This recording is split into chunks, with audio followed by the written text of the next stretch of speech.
مدینہ منورہ میں ایک عورت تھی جس کا دماغی توازن ٹھیک نہیں تھا۔ ایک دن حضور صلی اللہ علیہ وآلہ وسلم ممبر پر تشریف فرما تھے کہ وہ عورت دروازے تک آئی اور رسول اللہ کو اشارہ کیا کہ باہر تشریف لا کر اس کی بات سن لیں۔ حضور صلی اللہ علیہ وآلہ وسلم باہر تشریف لے گئے۔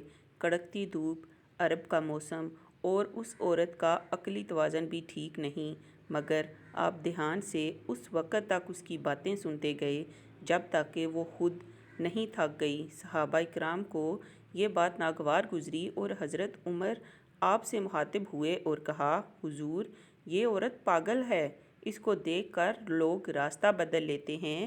آپ کا وقت قیمتی، بدن نازک اور نبوت کی گہری ذمہ داری آپ پر عائد ہے، آپ ایسی عورتوں کی بات نہ سنا کریں۔ حضور صلی اللہ علیہ وآلہ وسلم نے جواب دیا، عمر، اس بیچاری کی پورے مدینے میں کوئی نہیں سنتا، میں بھی نہ سنوں۔